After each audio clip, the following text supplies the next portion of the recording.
So kayo na nga nagpa-hearing test at ang result ay mixed hearing loss. Ano ba ang mixed hearing loss?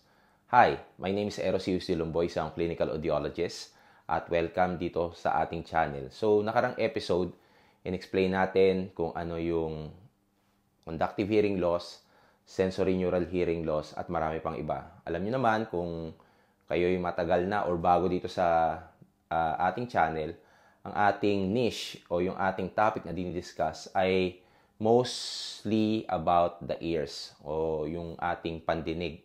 Okay? Yun yung specific nating topic. So in this particular video, tatalakayin natin yung tinatawag nating mixed hearing loss. Ano ba yung mixed hearing loss? So mixed hearing loss, kadalasan, ay combination siya ng conductive hearing loss at ng sensorineural hearing loss.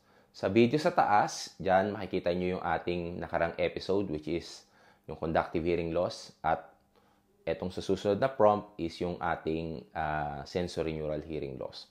So, combination siya ng dalawa. So, ano ba ang saan ba siya nag-originate muna? Okay? So, kadalasan yung mixed hearing loss, nag-originate siya. Ang madalas na reason is kung meron kayong conductive hearing loss na napabayaan nyo. Okay? Sa Pilipinas, dahil medyo malayo yung ating access sa mga professionals, pag nagkaroon tayo ng sudden onset ng conductive hearing loss, specifically pag nagkaroon tayo ng otitis media o yung pagluluga ng ating tenga, pag napabayaan natin to, kadalasan from otitis media, una, walang amoy yung inyong luga, then subsequently, habang tumatagal yung panahon, habang nare-reinfect yung inyong tenga, nagkakaroon na siya ng amoy, okay? Pag nagkaroon na siya ng amoy, kadalasan ito yung tinatawag nating potentially na meron kayong cholesteatoma sa inyong middle ear cavity. Okay? Pag yung infection na yon o kadalasan kayo nagkakaroon ng reinfection, pwedeng lumaki yung cholesteatoma at maapektuhan na yung upper auditory pathway nyo, which is yung inner ear. Now, pag naapektuhan na yon, yung ating inner ear, nagkakaroon na tayo ngayon ng sensorineural hearing loss. And thus, doon nabubuo yung tinatawag nating mixed hearing loss dahil sa combination ng conductive at sensorineural hearing loss. Okay? So, paano ba natin o yung ano ba yung protocol na dapat natin gawin whenever we encounter mixed hearing loss? Kunyari, pumunta kayo sa clinic ko at nakita natin na meron kayong mixed hearing loss. Ang una natin ginagawa ay pagkatapos ng hearing test ay gumagawa tayo ng report o ng referral letter sa aking partner na otologist. Okay? Yung otologist ay isang subspecialized or subspecialty ng ear and nose throat doctor. Okay? Na ang primarily goal is to treat yung medical condition o yung diseases ng tenga. Okay? So, para medyo may clarification lang tayo, ano ba yung otologist at audiologist? Ano ba pinagkaiba niya? Yung audiologist, more on hearing science. Okay? Pagdating naman sa doktor, sa otologist, sila naman yung kanilang tinitreat ay yung mga medical condition ng tenga. Okay, going back to the topic, okay, re-refer namin kayo sa isang otologist. Yung otologist ngayon, ang gagawin niya is tatry niyang gamutin ang inyong tenga. Paano niya gagamutin ang inyong tenga?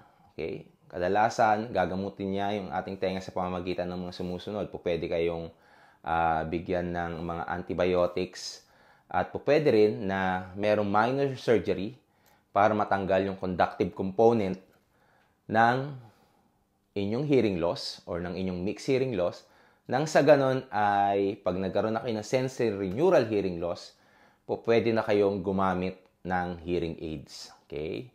So, again, kung meron kayong mixed hearing loss, okay, combination siya ng dalawa.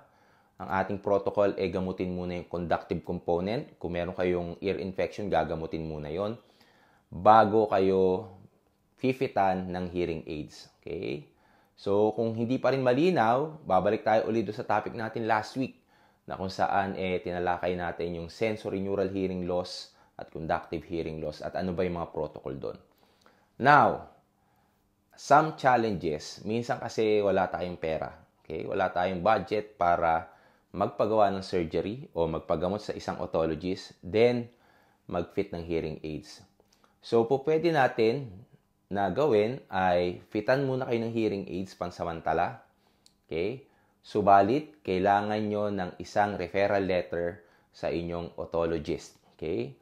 So, yun yung isa sa mga protocol na pwede nyo sundan kung kayo ay nakaka-experience ng mixed hearing loss. Okay? Para sa iba pang mga episode ng ating channel, ito, makikita nyo dito yung ating playlist. And I hope with this content, we will make the disabled able. So, paano natin gagawin yon? Please hit that subscribe button and notification bell. And I'll see you in our next video. Hanggang sa muli, paalam. Bye!